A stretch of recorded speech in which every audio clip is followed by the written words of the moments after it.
Sitting here, I checked out the video that I made earlier about the about changing the flags out. Um, like I said, it seems like I need to get. What I really would like to do is the one I took down was embroidered and had like double stitching, triple stitching. So what I'm going to do is I'm going to buy another one that matched that one, so put back up there. So at least the state flag and the U.S. flag, Old Glory, stars and stripes, and the stars and the balls, star, the three stars, which is Tennessee, and the stars and stripes, which is stripes. Dang it, which is U.S. flag or U.S. A beautiful American flag will be flapping in the breeze. We got three of them here. Within this certain area, within 50 to 100 feet, there are three U.S. flags. There's one here in the LN Depot area, and another one here at the memorial, where the POWMIA flag was that changed out over a month ago, about a month ago. And why is this logging truck turning in on 8th Street? You're not supposed to go there. I don't get it. Oh, okay. He's parking in the bigger parking lot. Oh, I see what it is. Sorry. But anyway, there's. Oh boy, that's my son.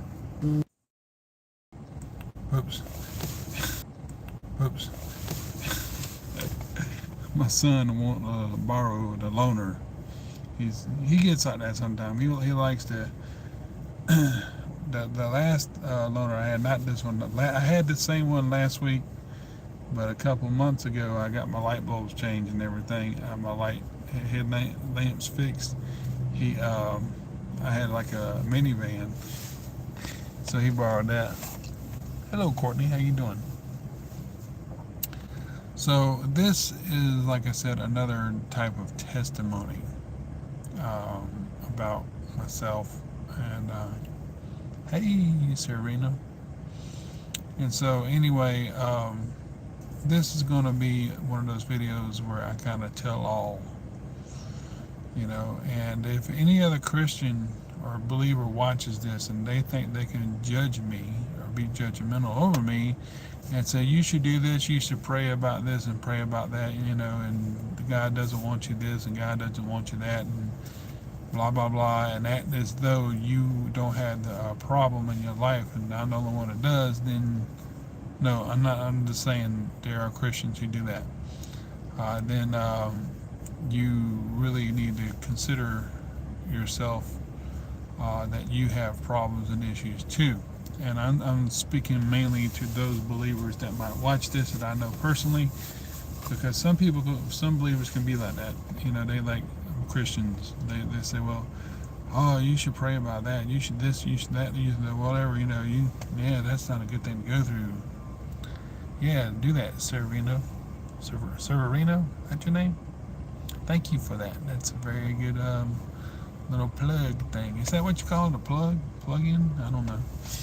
But anyway, I'm here in my loaner truck that I got from the guys at AutoLogic. Check them out, Athens, Tennessee. I'll plug in for them. They're great guys. Unfortunately, whenever my truck was there last Tuesday and Wednesday, they fixed the coil pack, but they didn't fix the other issues.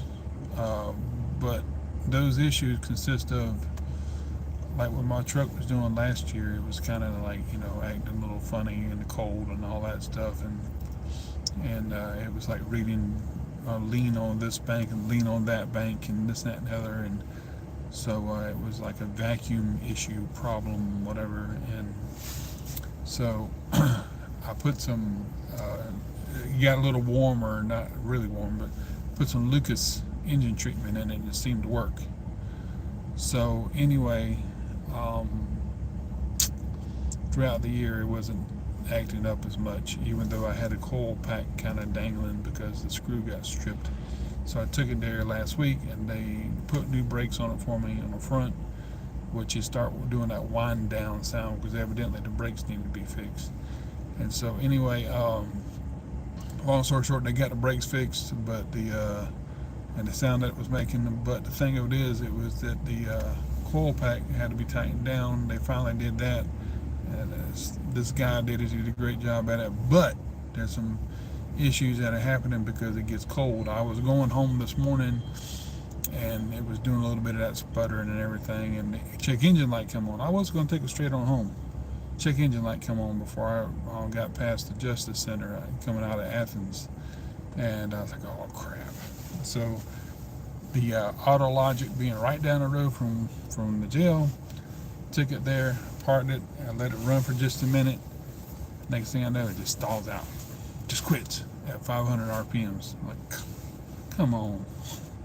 So it took it and started back up, let it run a little bit, and Jim came in about 6:30ish, and I told him the situation. He got me in this truck, so they're taking a look at it. But anyway, so here's the thing with me, as far as another testimony to God's glory, whatever I named the video. Yeah, well, I guess it's bad in some ways, but hopefully they'll fix it, but it won't cost me an arm and a leg, because they said if I had any problems to bring it back. I don't know whether that means that they would fix it without me paying for it, but they do know it's a vacuum problem. It's an issue that really hasn't been that bad when it was warmer, but now that it's colder, it's kind of it was acting like it did last year. And I thought engine treatment fluid was would do something, but anyway, neither here nor there. I'm sorry to talk about my truck, but anyway, the thing of the video though is that there are some things in our life that we go through as believers. We are not free from sin. We are not free from sinning. We're going to sin, and we are sinning daily, but we are saved by God's grace. Whenever we ask the Lord Jesus Christ to come into our hearts and our life, we are saved by God's grace. We are struggling sinners. Some struggle with sin, others don't struggle with particular sin. Anyone who says that I don't struggle with sin, anyone who says that I am not a sinner is a liar. That's what the Bible says. Now, your authorized version Bible, the King James Bible, says that there's none that doesn't sin. Wow, what do you want to donate? What exactly do you want to donate? There's all kind of donations you can make, because I don't ask nobody for anything. I don't ask nobody for money. But it's my PayPal's at Thomas Holiday, HOLLADAY. But I don't ask for money. I don't expect it. But I'll use it for God's glory if I get it. Buy some Bibles, put it toward whatever. Money for me. Whoa.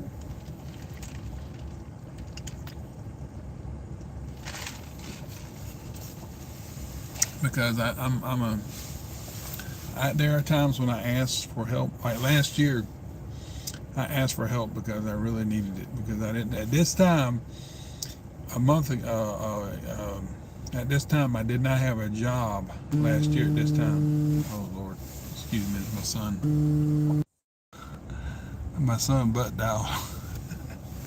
Like, what do you want? Hey! He wouldn't answer. Okay, getting hot in here.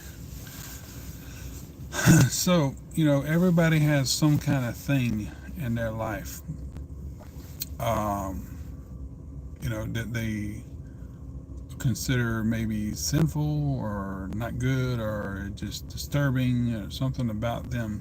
Whether you're a narcissist and they claim to be a believer in Jesus Christ, whether you're whatever, ADHD, whatever, and I don't know, whatever it is, you got a gambling problem and you consider yourself a Christian and stuff like that.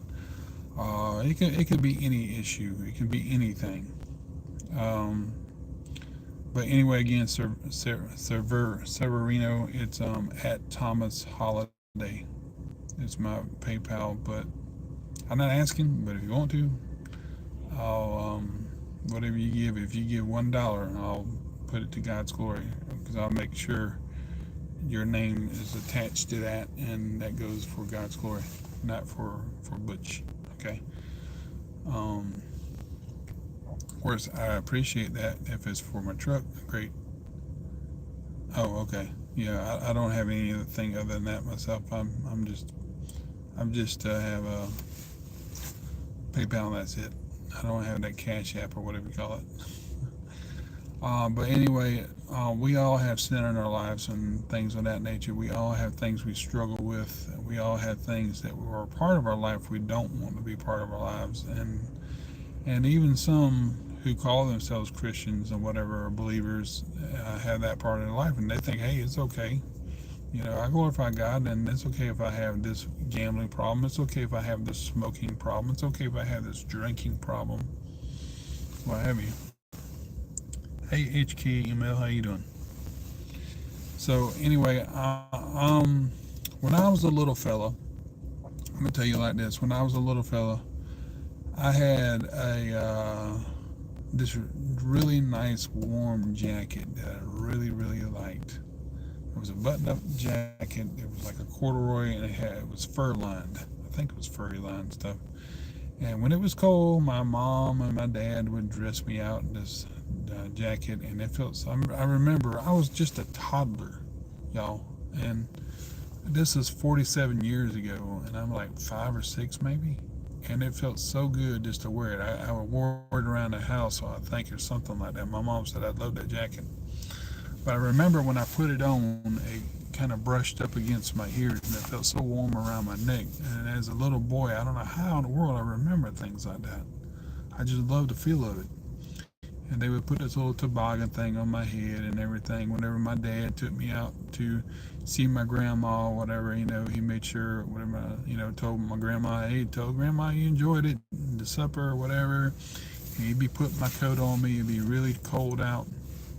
Back at that time, I can forget which year it was, but we had pretty big snowstorm there in South Carolina. So I remember that something very vaguely, it was pretty cold.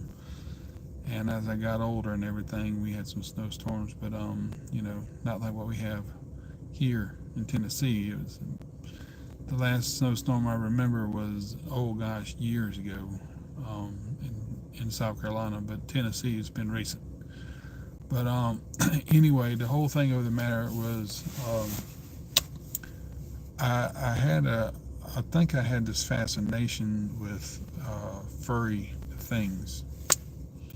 Some people will call it a fur fetish or furphilia, I think. And so anyway, I'm gonna probably unlist this video after I'm done. um, or make it private, I don't know. But the thing of it is, it was that, I liked the feel of it, and when I got older, I started seeing these things like earmuffs, and that we went to a friend's house, and they had their little daughter, which was they were little, but I was probably about 10 at the time, maybe 9 or 10, and she had a pair of rabbit fur earmuffs, and one of them broke off. And I told her if she wanted me to, I could fix it. I felt pretty confident that I could. She goes, no, you can have them. I don't want them anymore because they're broke. And I'm like, oh, okay. So I took them with me and everything with my mom and her then husband at the time, not my dad. They're like, what in the world you got those for? I'm like, I want to fix them for Tammy, And so that didn't really work out. I don't know whatever happened to them. About 79 and 80 or something like that, 1980, 81 or something like that. Back then when they were, when furry earmuffs were really extravagantly popular and boofy, whatever, But anyway, as I got a little older and I used to go on walks in the neighborhood, we had an aunt that kept us and everything whenever my grandma was out of town. And I would walk around the neighborhood because I knew the neighborhood pretty well because that's my grandmother's neighborhood. And so I would walk around the neighborhood, just looking at things because I was familiar with it, and because, like I said, that's where my grandma lived. And if my grandma wasn't home, we would stay with my aunt while my mom worked. And so I was walking around one day and I saw this bomber jacket laying in the middle of the road. It looked like somebody had thrown it off or whatever and just kind of forgot about it. Well, this bomber jacket had like a furry type of collar to it, and I snatched that sucker up. And I was like, hey, cool, you know. And I got to wearing it and everything, but it had like a big old gaping hole in the side. And my aunt said, you might want to take that back. It might be somebody else's. You might want to. I'm like, yeah, you might be right. So I took it back where it was, and and I guess the kid or whoever, got it back or whatever. I think this is about 83, 84, about 40 years ago or something like that. But anyway, there was one time my mom and my sister and me and her husband, we went shopping in Sumter, South Carolina, and we went to this headphone thing rack where these big old gigantic headphones were. And I mean, they were big, like a K6 cost or something like that. And you can take them off the rack and you can listen to the music. And he was bumping his head. And the music at that time was crazy. People back then had their collars and everything, somewhat of the bell bottoms. The bell bottoms were somewhat kind of coming out of that phase. They were kind of going into a different type of phase. But I remember pictures of me and my sister when we had the collar things, man. The collars were big back then. We were like 5 and 6 years old. My sister was probably like 3 or something like that. So anyway, they had this huge. He had this huge set of headphones, and he said, "You want to listen to sport?" And he just takes them and plops them over my head, and they cover my ears. Like, oh my gosh! And I was like, "Whoa!" That's like really freaky. And I remember hearing Hotel California in it. Why am I listening to Hotel California? And I just kind of think from that point on, I really, really like headphones.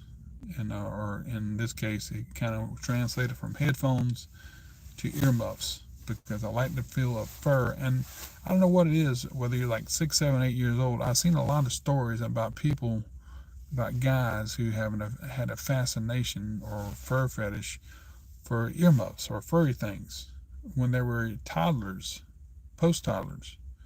I'm like, why? Why is that? I just don't understand. Why? Why me? So as I got older and everything, there's one time. Well, my mom took us to her husband's aunt's thrift store, and she was watching us for a while my mom and her husband went out and done something. Like I said, the husband wasn't my dad. He was like a stepdad. He was pretty young. He was pretty much a kid, but he was my stepdad. I called him Larry. But anyway, they went out and done something other, and she told us we can have whatever we wanted. And I remember the first thing I got a hold of was this Battlestar Galactica type of jet thing. It was off the Buck Rogers thing, and no telling how long it had been sitting there because there were clothes and there was toys, and she told us we could have anything we wanted. So I got to playing around, and I came across these earmuffs, blue earmuffs, and they were sheepskin metal headband blue earmuffs. And boy, I was smitten by them. I put them over my ears and stuff. I just loved the way they felt over my ears for some reason or another, because it kind of took me back to when I was a little or smaller fella, and I just loved the way that my jacket felt brushing against my ears. I just like that furry feeling. It's like little children at times have like this little thing, and they like to squeeze and cuddle with, and I guess like a blanket. I guess like that was like some kind of security thing for me. I don't know. I can't figure it out. I don't have enough memory for that to really actually figure it out. But anyway, I remember like, oh man, I like these. And so my aunt, my mother's husband's aunt, which would I guess be our step great aunt or grand aunt or something like that, said, "What'd you get? What'd you find?" I'm like, "Oh, I found these and I found that." "Oh, cool. Yeah, yeah. You can have it if you want." And my sister found some kind of baby doll, Raggedy Ann, something rather. But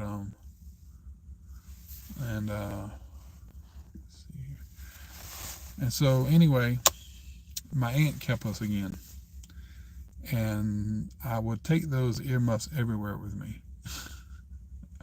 I would take them everywhere, just about. That metal, it had a metal headband, and like I said, and so I don't know how old exactly they were. They might have been from the '60s. They might have been from the '70s. I don't know. But I do recall that there might have been some headband earmuffs out there that were plastic. They had like a metal clip, so they were transitioning from the metal type of thing, sheepskins, to the acrylic. They after that they were like acrylic. Most of them were like 3M Thinsulate. They had like acrylic earmuffs, and they still had sheepskin, but they weren't selling those as much. But the ones I had were sheepskin that I recall. And so I'd wear them around my waist or whatever. I kind of hide them. I didn't really want anybody to see that I was really enjoying them, because I liked them a lot, And to tell you the truth, I don't even know what happened to them. I don't know if I lost them or somebody stole them or what. But my aunt, I showed my aunt one day, that same aunt that I was talking about, and she said, "Oh, cool. Let me see if they fit me." And so she put them on her ears, like, "Oh, yeah, they fit, huh?" And that same aunt is here today, actually. She wasn't really my aunt, this other aunt that kept us, but there was that other aunt, that my mom's husband's aunt, that watched us that day. But there's this other aunt that kept us quite frequently. But uh, she had a few kids of her own and stuff like that and everything, and we had fun. We played, we did all kind of stuff. They were like my cousins. I can still consider them my cousins, and they are, distantly, I suppose. But anyway, we'd play outside and everything. And my cousin was like, "I want to try them. I want to try them." I'm like, "No, I want them back though, because I really like them." And so anyway, my cousins would try them out and everything, and they liked them and stuff, the earmuffs. And so anyway, I don't know what happened to them. I don't know whether I lost them or dropped them or what have you. They kind of disappeared, like the other ones that I got from my mom's friend's house. And I was supposed to fix them. I don't know whatever happened to them. But anyway, they kind of vanished. And so there was a time that I got a little older, and I kind of uh, uh, Walmart came to town and everything, and we would go on little trips and stuff, and I'd see them, and everything, and I'd probably get a pair. And there's this other place that when I got older, I was driving, and it was called B Mart, and they every year they had them out in these boxes. They're the old style boxes, old vintage like boxes, and they would be out there selling them and everything, but they weren't the sheepskin kind. They were the acrylic. So every year I'd buy one or two of them, several, whatever, and sometimes I'd give them as presents, and uh, sometimes I would keep a few to myself or whatever, and I really liked them. So um, yeah, so it was just kind of got a little obsessed with them at times. And then every once in a while, I go to Walmart and try to find a nice bomber jacket or furry color bomber jacket or something like that, because I like to feel it around my neck, keep me warm and doing stuff. So I still had that. There was a time when wasn't I didn't have any of that stuff, and I kind of got back into it because I just like the way the furry earmuffs felt. I just like the furry feeling. I like the a bomber jacket and stuff, and um, it would just kind of got to a point where it got to be a fetish type of thing going on, and there were times where the fetish translated from that to like a mask or a respirator or something that I would see. I don't know why. Something about covering of the face, and also the ears and something like that. And so there was like this place we lived at and everything, which was right down the road from my grandparents' house, my dad's parents. And so it was called a concrete place, and or a hardware store, and I would go walk over there, and I'd have just enough money to buy this or that, and I bought a respirator.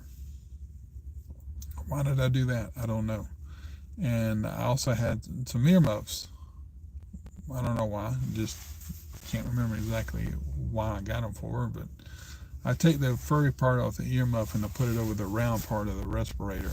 And I just kind of like that for some reason or another. It just these things that I saw, this kind of kink type of things, where it would be considered kink to other people, just kind of developed in my mind. I don't know where it came from. I don't know how it did that or whatever, but it just kind of came up in my mind. I don't recall seeing really anyone doing this kind of thing with bondage or whatever, because there was things I accidentally saw when I was a kid. Because sometimes your parents would take you to the theater. They didn't have a babysitter. They would take you to the theater with them, and sometimes we would go to theaters with my mom or her husband or whatever. These big old things, outside theaters. And they would hide us in the back seat so nobody can see us or whatever. But once we got there, we had to kind of keep low in case somebody kick them out.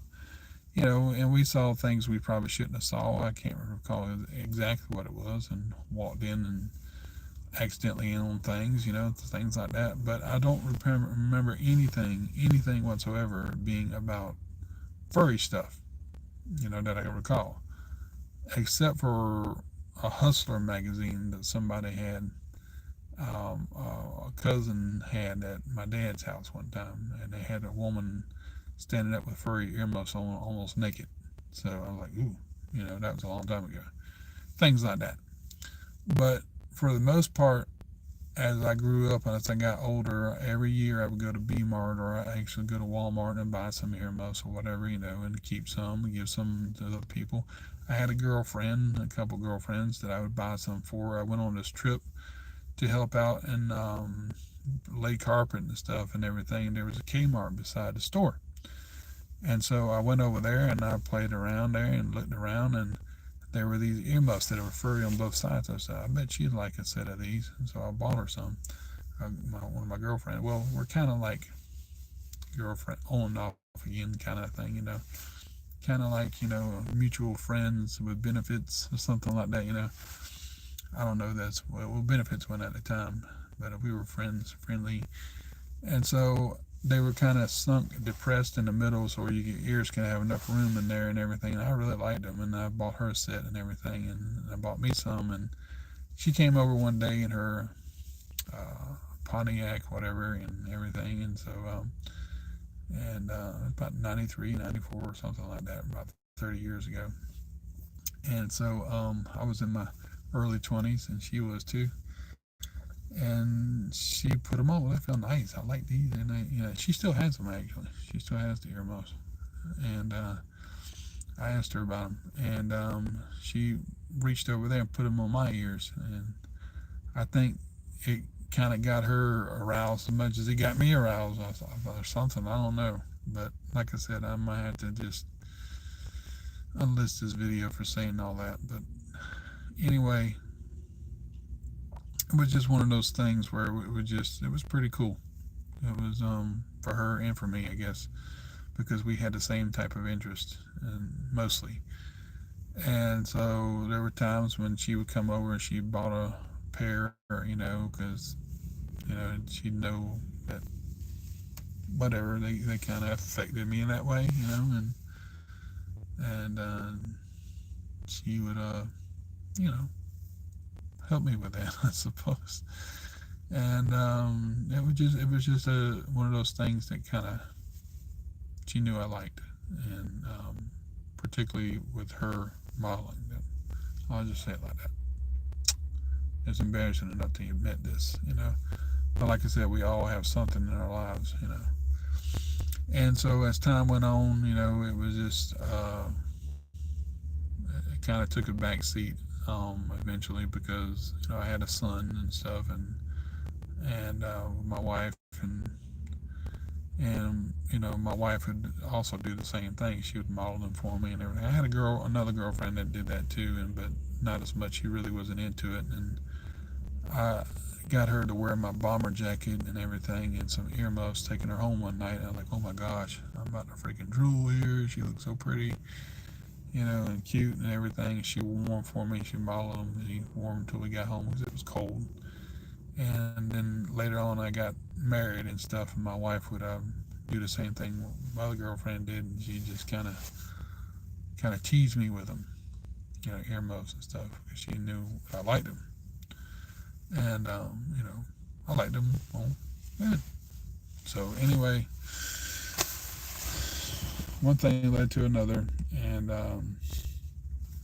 she got herself put in jail, and I had to raise my son by myself. And we were on again, off again.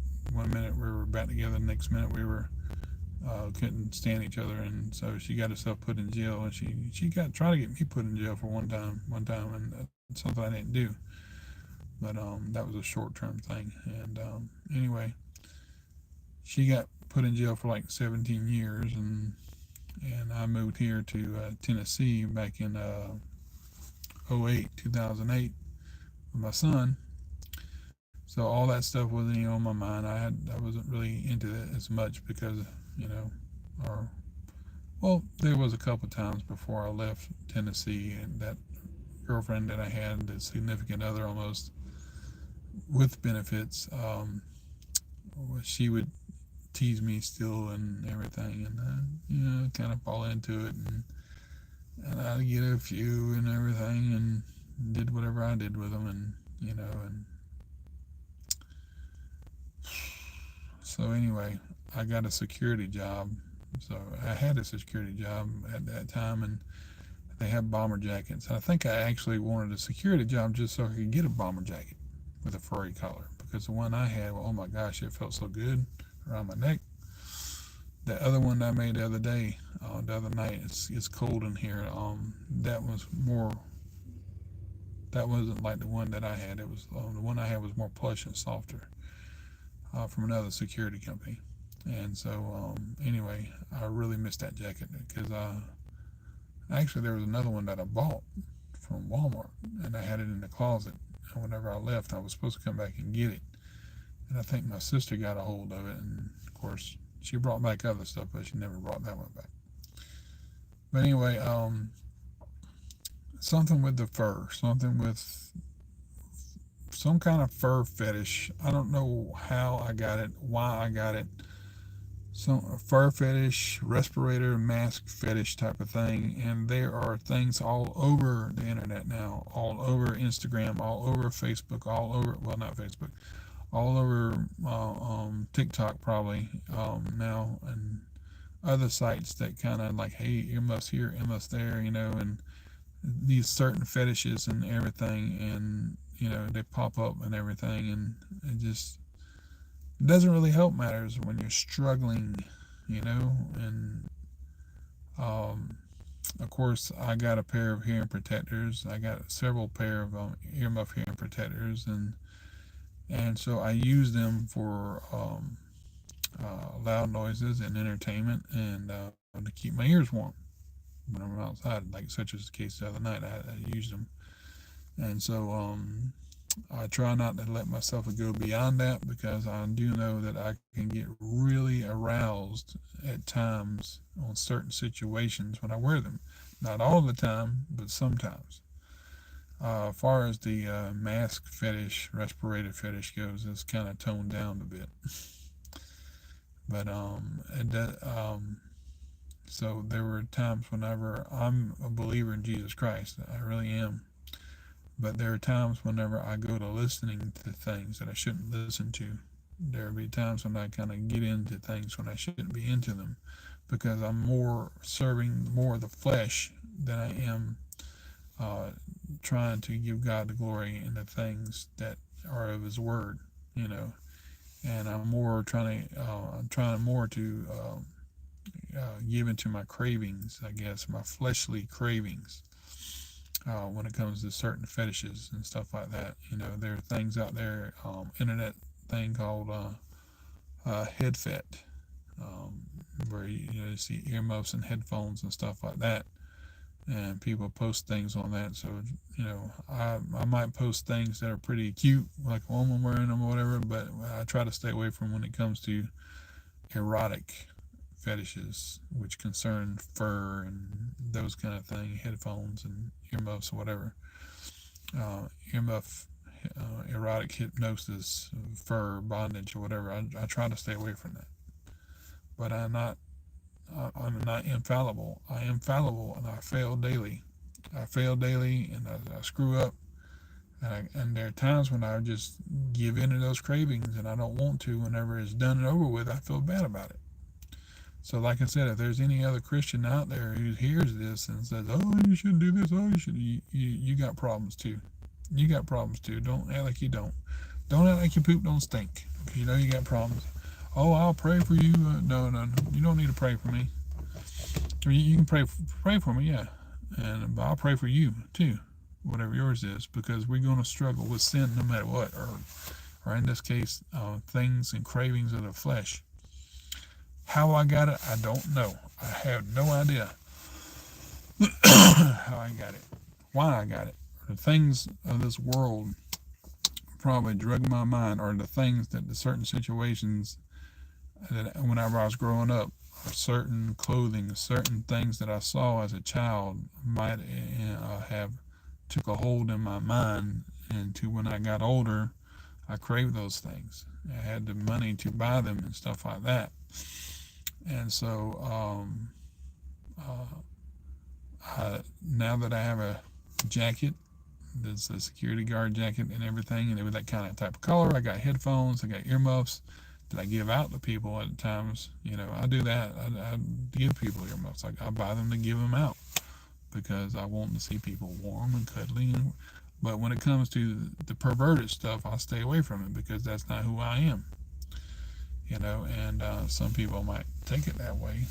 Like, oh, he's weirdo. We're giving people earmuffs. No, it's not that. It's just, I just redirect whatever I have, that the fascination with earmuffs and whatever, and our furry things, or fur fetishes or whatever over the years type of stuff, and I redirect it to do good things or nice things for people. Like I did whenever I bought Bibles. I gave them to people, and it just kind of makes me feel good to see people being warm and cuddly and stuff like that. And it makes me feel good that people have God's Word. And, it's not only that, with other things too. I usually buy stuff just to give it away at times. Can't really do that as much anymore, but I have done it. But anyway, this, whatever it's called, a fetish, whether it's called a philia, there are negative parts about it and there are good parts about it. The good parts about it is that I enjoy, when I do buy stuff like that, I give it away. Whatever, to help people stay warm or whatever, or, if I buy Bibles, whatever, I give them away. Or whatever I buy, I don't always keep it, but because if I keep it, then my fascination grows, and next thing you know, I'm trying to take these headphones and make them into something, like hearing protector headphones with furry muffs on them. That's okay, because it's trying to make something better for when it's winter, so when it's colder. But if it's sometimes you're seeing the wrong thing or whatever, something to pop up or whatever, and then next thing you know, it's like the fetishism comes into play, and it's like a arousal, like, oh, okay, no, gotta get away from that. But it's never to do anything. It's never toward anything concerning exploiting people. As far as, it's definitely not something in it like a weird kind of way toward other people, or younger people. You know what I mean? It's nothing. That was never anything like that before, and it never will be. Because if I give something to somebody, that's from my heart. It ain't got nothing to do with being weird or with sketchy or whatever these new words are for people. Creepy is the word. I've done that, and some people's like, oh, he's really creepy. I've done that, and people, oh man, I really like these. Thank you for that. I've given bags of earmuffs away, because I bought too many one time before, and I give them whole bags away, several earmuffs at a time. And I get some people gave them back to me because they didn't have no room to put them. So I give them to other people. And they go, oh, wow, thanks. And other people are like, oh, thanks. And then they act like they didn't want to talk to me anymore because I'm this big 6'5" 5 or 6 guy, and then they think I'm really creepy. So I'm like, okay, fine, I won't have nothing to do with you either. I won't talk to you. But that's what you get for being nice to people. But sometimes that uh, doing things like that can take a turn, and you it can go down a street that you don't want it to go down, where you want to see people wearing, like I like uh, this one girl. She's a metal detectorist or whatever, and I bought some Pro Protects. And what I did was, I put the furry things on them and everything. I sent it to her, and she modeled them, she fashioned them, whatever. And I noticed she wasn't wearing them a lot, or she didn't wear them at all.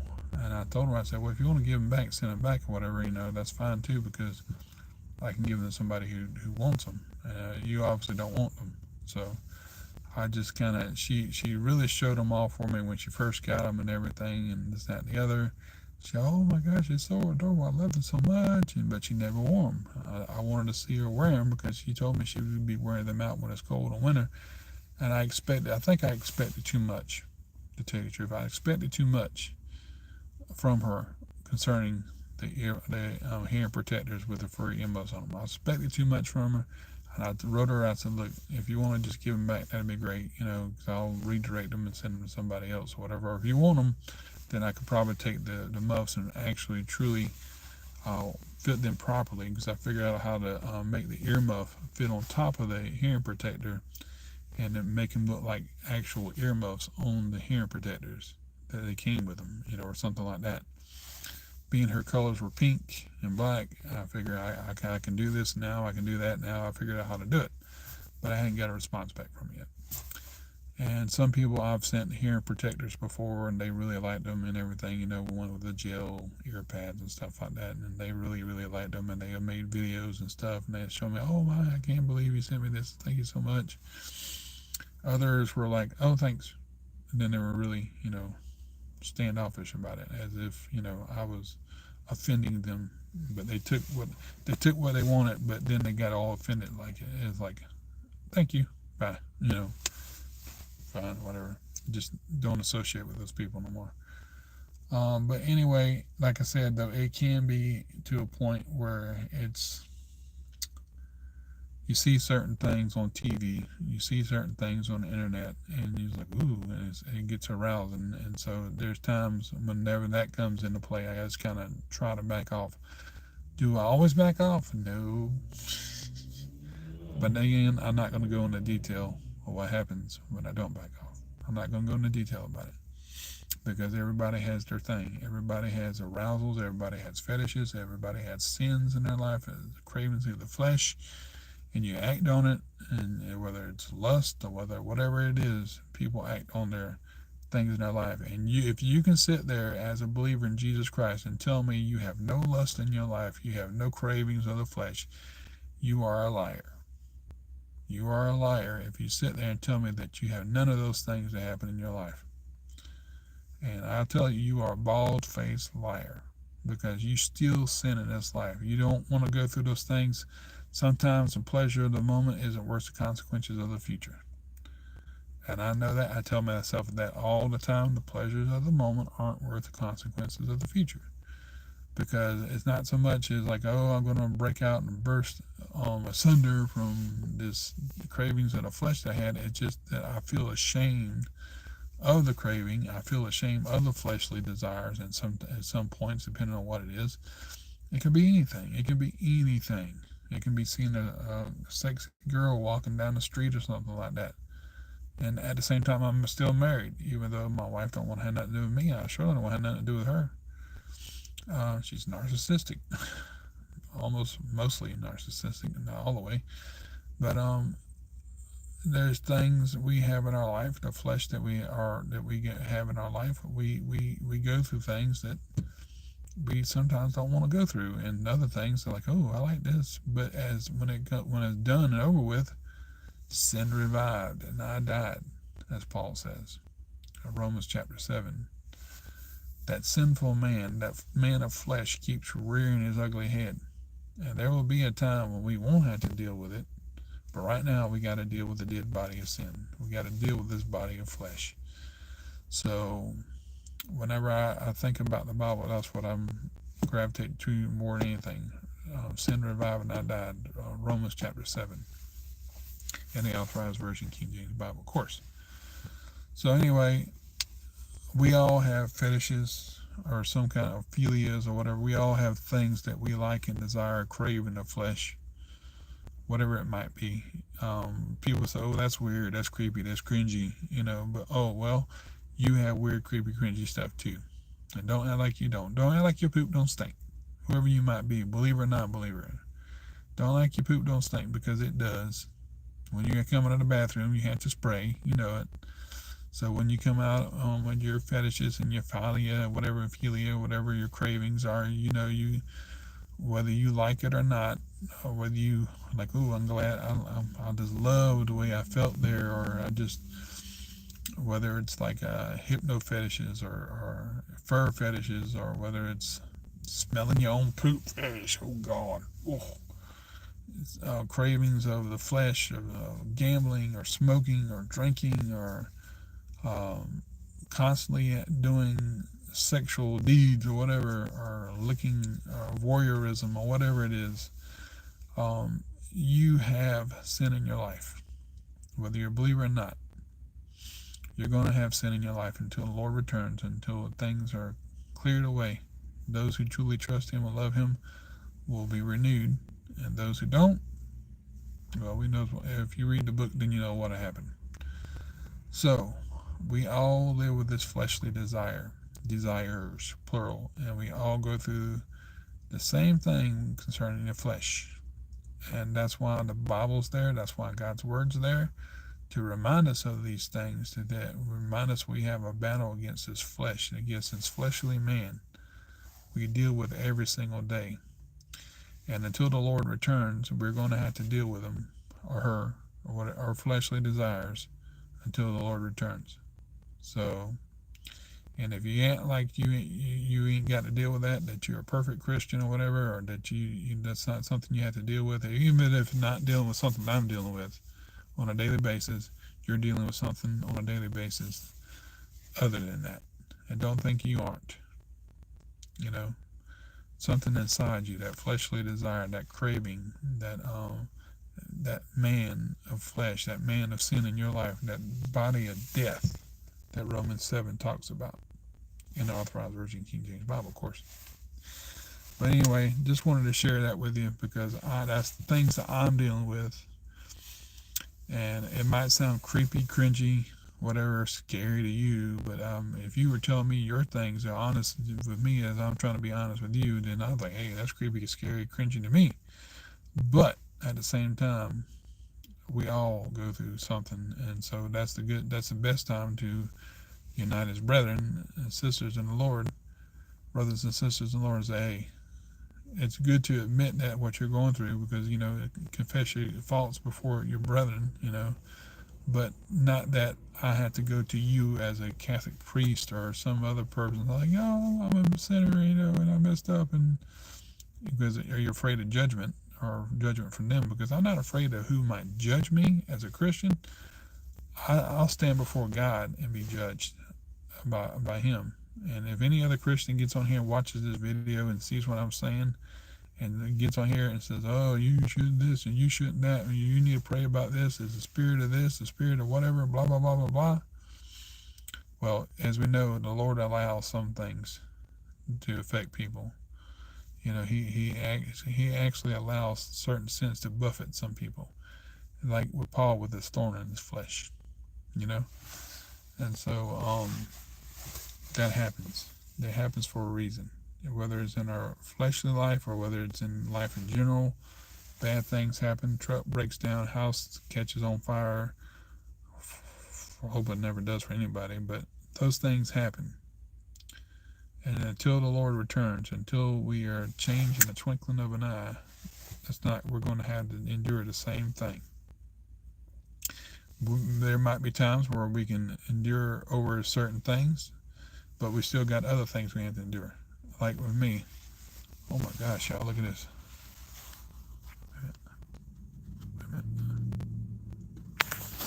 this truck and it's decked out in lights. Oh my God. Christmas lights all over this truck. Covered in them. Looks like one big bright light. There it goes.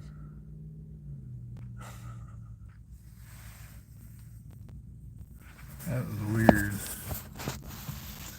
But again, don't act like your poop don't stink, fellow believers in the Lord. Don't like your poop don't stink, because then you know it does. So what you're not dealing with in your life, there's something else you're dealing with. What I'm dealing with in my life might not be what you're dealing with. Okay? So do you think I want to do that in my flesh? I don't. I like earmuffs. I like furry things. I like this. I like mask and respirators, but to a point where I crave it in my flesh and I get aroused from it and whatever else follows? No, I don't. Because there's that time whenever I do those things that I don't want to do, I find that it's not me that is actually doing them, it is my flesh that's doing that. And I don't want those things. I don't want to be feeling bad whenever it's done and over with. Like, oh, I shouldn't been aroused about that. I shouldn't have had lust in my heart about this and that and the other. Because I don't like that feeling. I don't like feeling that way. But at the same time, too, not to say I should do it or whatever, it makes me feel better afterwards. But sometimes I get more into God's Word because I'm trying to get away from it. Because I don't find anything really wrong with wearing earmuffs as far as getting away from cold or entertainment or hearing protection. And I don't think there's anything wrong with making them warm by putting fur on them from actual thermal earmuffs. But I do think if I get on there and I start listening to shibby decks, let's just say it like that, the shibby, these erotic things and hypnosis files and things like that and blah, blah, blah, blah, blah. And with those on, and then there's one or two of them where she's putting headphones over somebody's ears and she's talking about fuzzy headphones and this, that, and the other, that gets me aroused. And I have them. And then next thing you know, that one leads one thing and leads into another. You know what I'm saying? So I'm like, oh my gosh, I shouldn't have went that far. I shouldn't. I feel bad about it. And then next thing you know, I'm trying to get all that crap off my phone, and I'm trying to listen to things on there in my headphones, which are furry headphones, for comfort, and just remind myself, okay, these are not for that, because anything can be used for exalting the flesh. You could use sandpaper, rub it against your skin to get aroused or get some kind of fleshly desire. You can use a knife. People do that. They cut themselves. Unfortunately, they cut themselves and harm themselves because they want to have some kind of reaction to it that arouses them. And to me, that's crazy. I ain't never going to. Some people get aroused just by pooping, passing gas.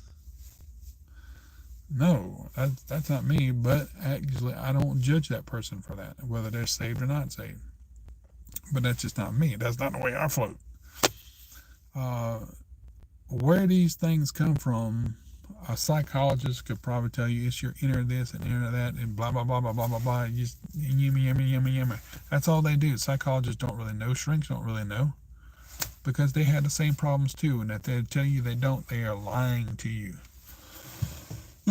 There might be a lot of people out there, saved and unsaved, that have very fewer issues than you and I do. But they might be out there that have more issues. That's why they want to help other people, because they see that what they have in their hearts isn't what they want. So they want to help as much people as they can, because they feel like they're helping themselves in the same process, at the same time, rather. So maybe I kind of feel that way about myself. I don't know, but. So whenever I'm out here, I'm trying to deal with the fleshly impulses, what fur can do to me. And I have a jacket that I wear because it's part of my uniform, and I'm like, oh, it feels good around my neck. Okay, but look, it's keeping me warm. One, that's why it's like it is what it is. Because Eskimos in Arctic or whatever it is, they wear that furry stuff, because whether it arouses them or not to wear it, I'm sure it does, they have it for warmth. And if they use it for mating with their wives or whatever, and it's warm at the same time, all more power to them. But usually it's to keep them warm, safe, protect their skin, to keep them warm. I have a lot of ideas about what had happened in the Garden of Eden. Whenever the Lord made coats of animal skins for Adam and Eve, and how they came to procreate, which led to us, through Noah and his sons. I have a lot of ideas that what happened in a perverse manner, but at the same time too, what had happened, like when the men of God came into the daughters of men, stuff like the sons of God came to the daughters of men. I have ideas that there was a lot of perversion out there. There was probably a lot of things concerning sensual things, which led to sexual things. I don't know. But anyway, how to say it specifically. But we all have this sensual thing going on in our lives that we deal with every single day. And again, if you say that you don't, you're lying to yourself and you're lying to others, because you know you do. Whether it's philia, or whether it's desire or craving or what have you, fetish or some fleshly lust, whatever, you know you deal with it. Even though you're not a Christian, even though if you are a Christian, even though you are a believer in Jesus Christ and you trust Him and you pray to Him every day, Lord, please take these desires away from me and take them out of my heart. And I do that. Probably not enough as I should, but still, they still are there. It's always there. And how I got this thing from years and years back, I don't know. I have no idea how it came to me, feeling soft, fuzzy stuff over my ears and stuff, and giving me this feeling of isolation and security, whatever. There's this video that I've copied, and the girl that puts on the earbuds and said, "Oh, they just are so comfortable in my ears. They just give me that sense of security," and then they do for me too. Oh, I don't know why, but it just kind of blocks out things, and just makes me feel really. It's like a security type of blanket. But I'm not an infant anymore. I'm a grown up, a grown 52-year-old man, you know. But it's never ever to exploit people, especially some people say, "Oh, these little, you're just out there." Oh my gosh, that's just a ridiculous thing. There are people out there that do that, that seek out um, little children and stuff like that, which I found really sick. But at the same time, they themselves are sick. And some people might call me, "Oh, my earmuff fetish or my fur fetish or whatever it is," that whatever philia or lust or whatever. And sometimes comes and goes. They might call that sick. You're just mentally sick. Well, you're mentally sick too, because you got problems and issues more than I do.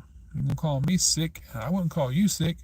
But if you're gonna call me sick and just deranged, deluded, whatever that word is, and stuff like that, and you whatever the word you want to throw out there, then you can say this. You can look in the mirror and you got one pointing finger pointing at me, and you got 3 or 4 pointing back at you.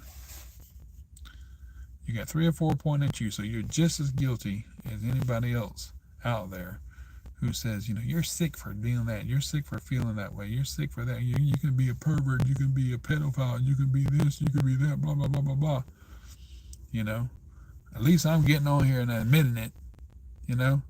Whether I unlist it or I make it private, I don't care. But there's other times when I get on my other videos on this channel that you see that I don't try to aim to exploit women or, young adults or younger than that. I put them out there because I like the way they feel, because there are three versions of them. They're hearing protectors, they're acoustic for guarding the sound, hurting your ears, and they're thermal for keeping your ears warm. So that's pretty much it. I try to redirect that fleshly desire, lust, or whatever to be something good for others. Because you hear a lot of people, "Oh, these headphones hurt my ears," and this, that, and the other. Well, I have a solution for that. And you can see it on my videos. So thank you for watching. I'm gonna get off here, and I hope this has found somebody in the right way and has helped somebody. And maybe we should all get out there and start say, hey, this is where I stand. Hey, this is where I am and feel the way I do. I don't like the way I feel. I don't like where it goes, but where I can. There's times and things and situations where I can redirect it for whether it's God's glory or showing other people the Bible through that certain thing, or whatever else. Or did it help somebody stay warmer, or whether it help somebody in some other way, whatever it might be. Not all fetishes or philias or cravings or lustly desires can do that, because going out here and buying a bunch of things just to give to people and everything, like in my case, has not been easy, but at the same time too, it's beneficial for people who receive it. Whether they say it's cringy or whether, oh, thanks, I appreciate that. They're so nice and soft and fluffy, that. There's not very many things like buying Bibles and things like that that you can do out of sensual, lustly type of things. If you go out here and buy, say, if you got a craving to decorate your house and it arouses you and it just makes you feel so good, decorating your house, and you think, oh, okay, I got too much of this, I'm gonna give this to somebody else. Maybe that works. Maybe if you're really rich and something like that, and you go out here and buy cars or something other, a certain brand of cars, like, okay, I got too many, I got to get rid of them, I can't really return them. Maybe you can give a car to somebody else who might really need one. That what was meant for a craving or lust or whatever for you can also, depending on what it is, go toward the benefiting somebody else. But that's not something that you should do and seek out every day. You shouldn't want and desire to have that, whatever it is, just so you can do that. It should come natural to you. I think me, you, whoever, believer, non-believers, it should just come natural to us to have those desires, not fleshly desires, to help one another the best we can. Like the thing with putting these flags out here and everything.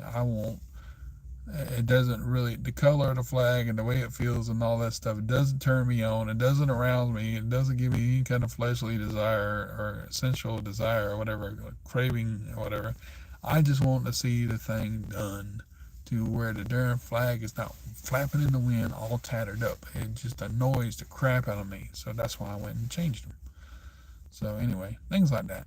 Maybe you understand what I'm saying. Maybe you don't. I don't know. But anyway, I'm going to get off here. I'm going to go home. It is 7:54, almost 8 o'clock. And I'll see y'all later. God bless. Take care. I hope you get what I'm saying here. Please don't take it cringy or whatever, but and don't act like you don't have the same problem with something else. See you later. God bless.